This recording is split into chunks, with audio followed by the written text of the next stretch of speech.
नमस्कार दोस्तों। आज मैं आपके साथ एक विशेष ऋण के बारे में बात करूंगा या एक विशेष श्राप के बारे में बात करूंगा जिसे हम जाति ऋण के नाम से जानते हैं।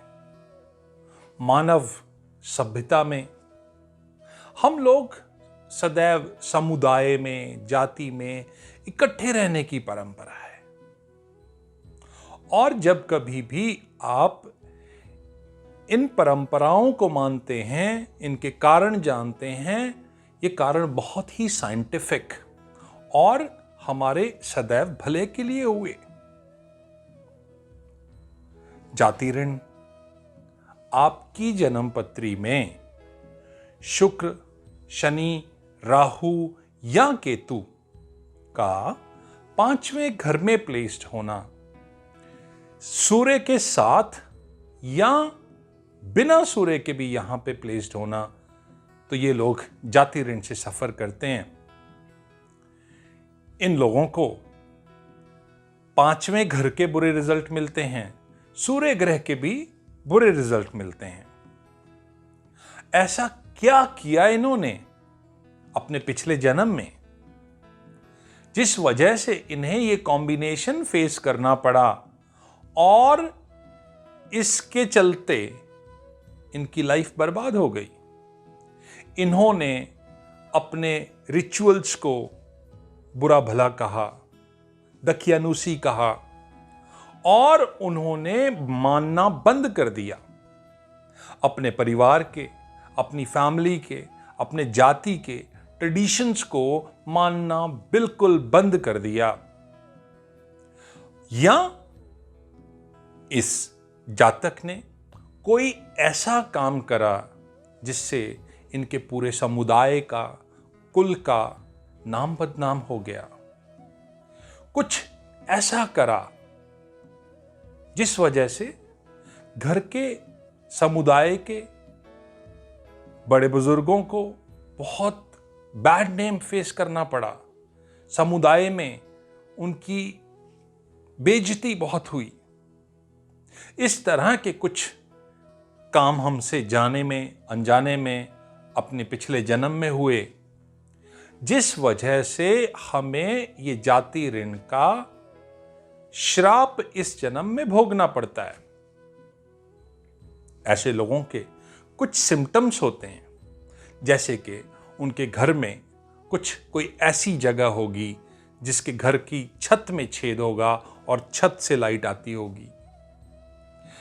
जरूरी नहीं है ऐसा भी हो सकता है उनके घर में कोई ऐसी जगह हो, अंडरग्राउंड जगह हो, जहां पे कुछ अंडरग्राउंड फायर प्लेसेस भी हो सकते हैं, जिसको हम कहते हैं भट्टियां हो सकती हैं, या आग जलाने के लिए कोई किसी कच्ची जगह का इस्तेमाल किया गया होता है या होती है इनके घरों में।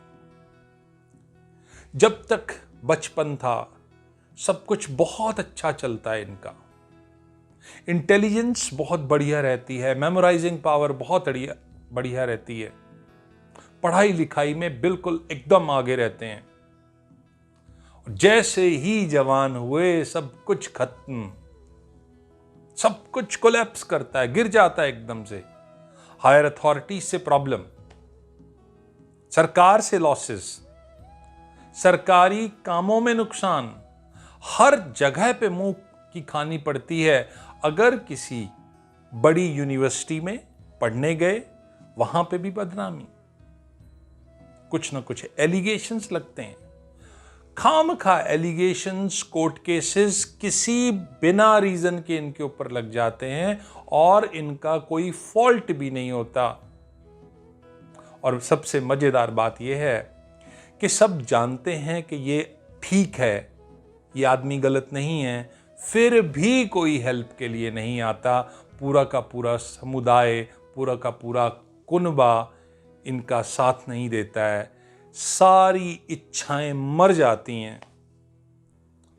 और 48 साल की उम्र आते आते कोई ना कोई बीमारी शुरू हो जाती है, हार्ट की, लिवर की, दांतों के साथ रिलेटेड प्रॉब्लम्स बहुत कॉमनली देखी गई हैं इन लोगों में।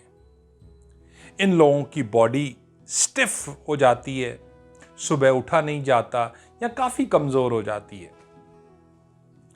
इस ऋण से वो मुक्त हो जाएंगे जब कभी भी परिवार में इनका बच्चा या इनका दोता या पोत्रा, ग्रैंडसन और ग्रैंड डॉटर 11 साल की उम्र का हो जाएगा।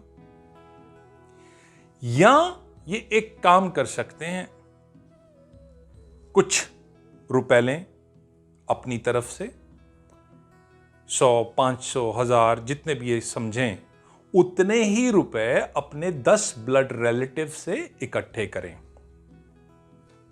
इकट्ठे करने के बाद अपने घर में पूजा, हवन, यज्ञ, जो कोई भी इनके रीति रिवाज हों उनसे करें। उस कलेक्टेड मनी को ये खर्च करें उस धार्मिक कार्य के लिए, और वहां पे अपने समुदाय के लोगों को बुलाएं और प्रसाद के रूप में उन सारे पैसों को खर्चें।